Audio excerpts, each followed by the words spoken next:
Hello, everyone. Welcome into the Viewhouse Centennial for my favorite guest. We got him. You know why? Because that means that Nuggets playoffs is around the corner. The man, the Hall of Famer, Dan Issel, former coach, Hall of Famer, all the above. Thanks for joining us, my friend. Well, thanks for having me. I love doing this. We wait all year, and then playoffs roll around, and I say, Dan, so I'm so happy you're here.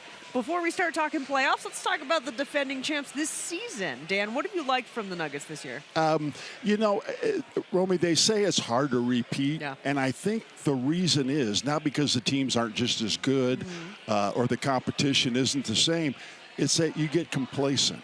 And what I like about the Nuggets team, Michael Malone is not going to let this team get complacent.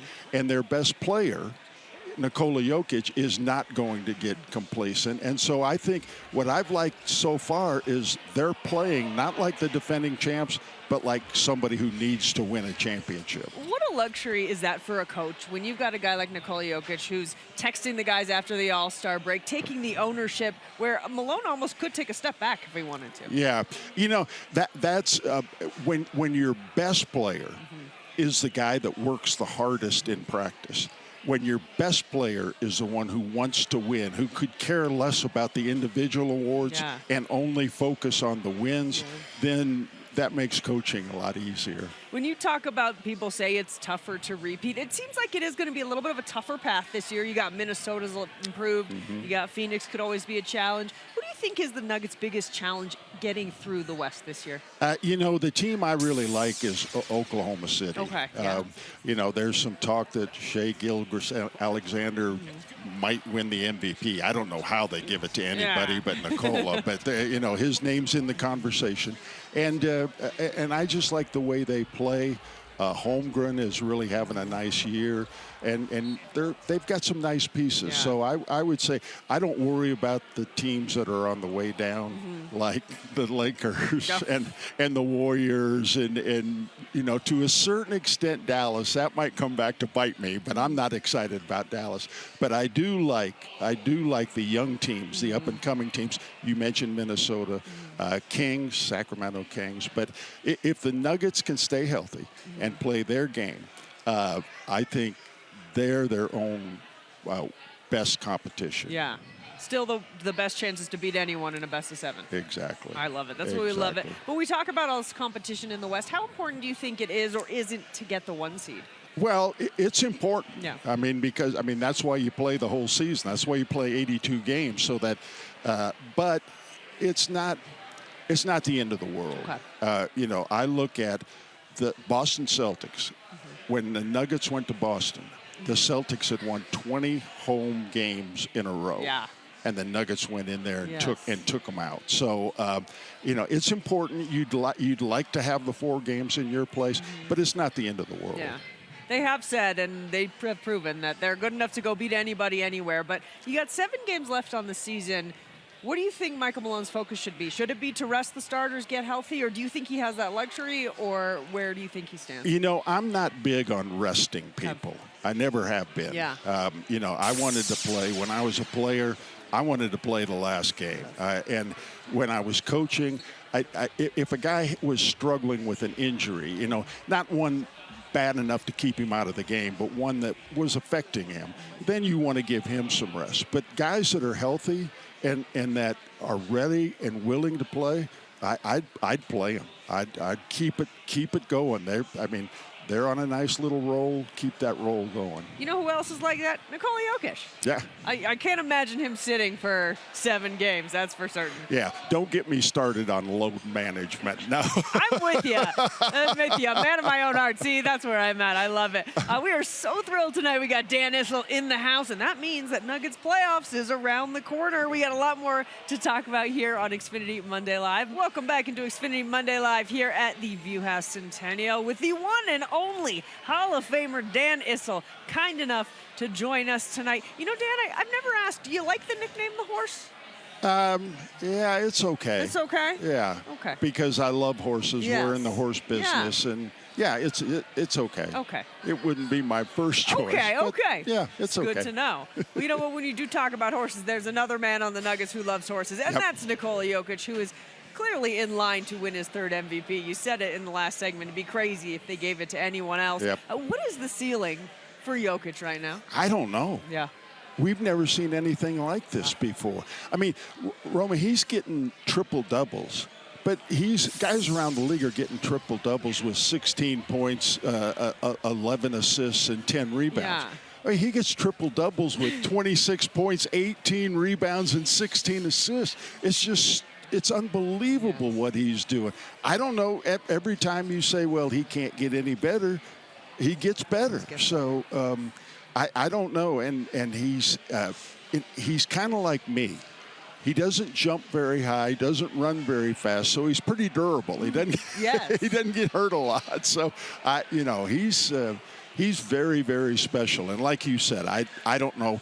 The thing you have to look at is the plus minus. Mm-hmm. And his plus minus, in other words, what the Nuggets do when he's on the floor versus what they do when he's off the floor, it's off the charts. Yeah. There's nobody in the NBA that is close. And to me, that is a true indication of what an MVP is. Absolutely. Yeah. You make everyone around you better. Absolutely. He certainly does that. You talk about the non-Jokic minutes. That's what everyone kind of holds their breath with a little bit in the playoffs. The bench looks different this year. Without Bruce Brown, it definitely looks a lot different. Are you confident in this bench unit going into the playoffs? You know, if you said what's your biggest concern about the Nuggets right now, that would be it. Okay. Not that those young kids aren't good. Yeah.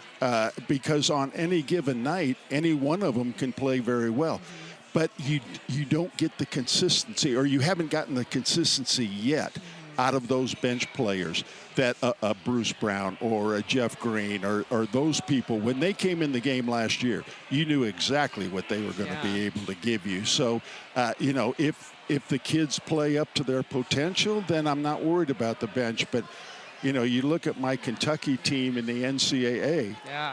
If 4 or 5 of them have off nights, it's not too good. We're going to talk about that Kentucky team in a little bit. But one player who certainly lived up to his potential this year is Michael Porter Jr. Yep. What have you liked from him this year? Just the consistency of his game. And I think that what you have to do is you have to go back and look. Here's a guy, I think he played 3 games in college at Missouri. I think I'm right about that.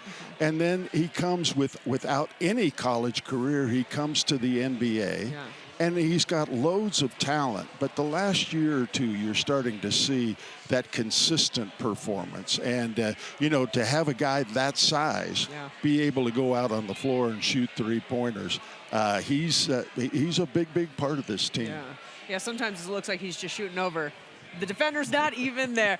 We are so thrilled tonight to have Dan Issel in the house, but we got to take a break right now. Send it over to our guy, Michael Spencer. Michael. Get things back down to the View House. Centennial Romy Bean hanging out with the Hall of Famer Dan Issel tonight.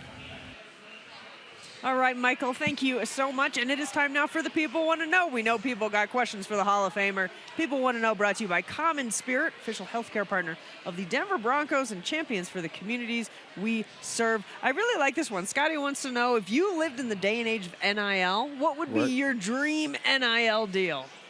Oh, wow. If you were in college.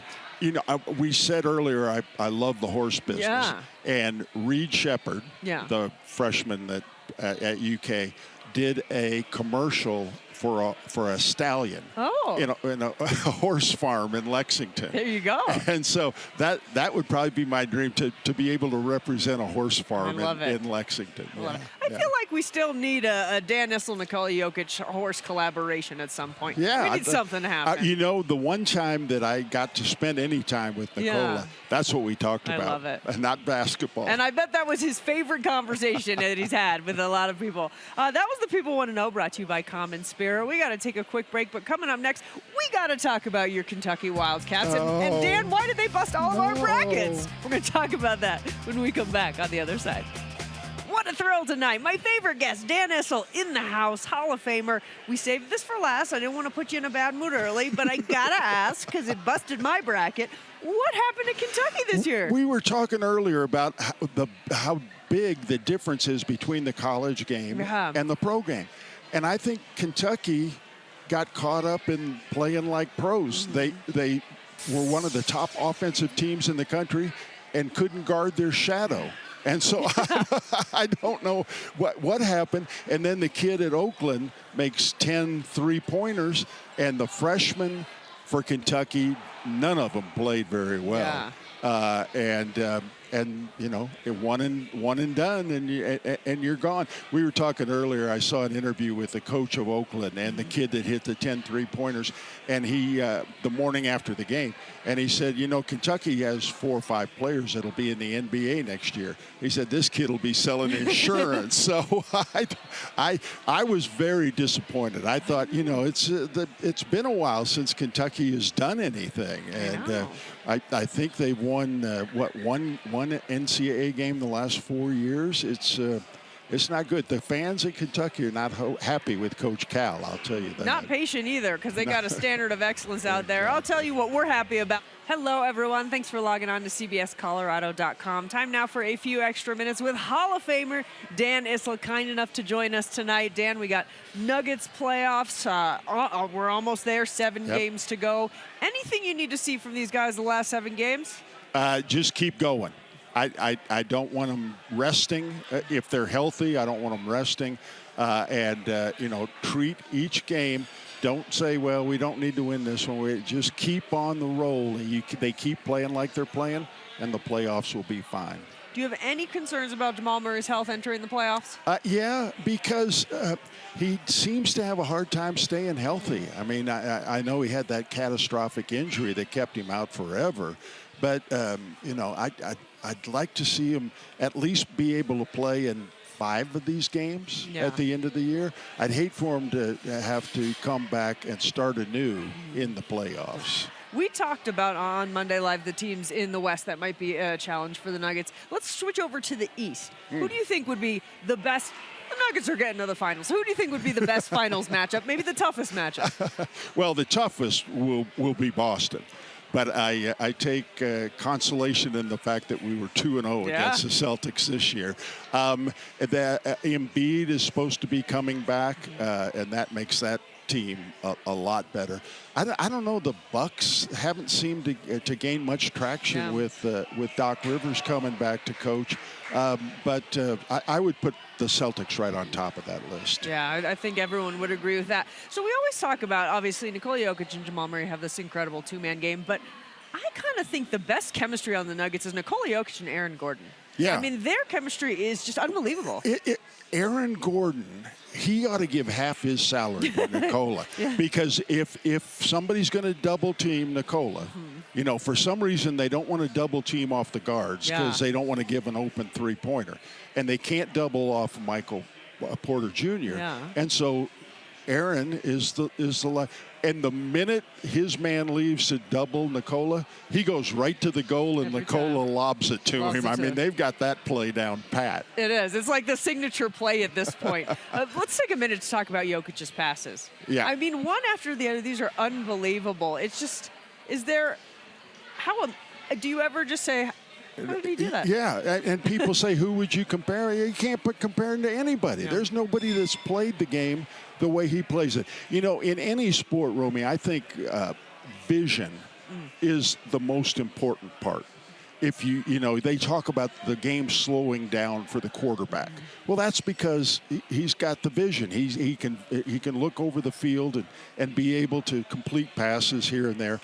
And Nikola's vision must just be off the charts. I mean, it must be incredible. The basketball IQ is just incredible. You often talk about, people say it's harder to repeat. What do you think? Do you think it's harder to win that first one, like it was last year for the Nuggets, or it will be to repeat? It depends on the makeup of your team, I think. I think the reason it's hard to repeat is you get a little complacent. You get a little satisfied with yourself. You know, guys are making money and everybody's happy. And winning the championship isn't the singular most important factor. But I'm not worried about the Nuggets. I know Michael Malone and his coaching staff and Nikola and some of the other players, they're not going to let that happen. Yeah. These guys want to create a dynasty, and we love it. We're having a lot of fun watching it. You better believe it. Dan, thank you so much. Such a treat to have you here. We just absolutely love it. Dan Issel, Hall of Famer. You're the best. Thank you so much for joining us. We will see you guys next time.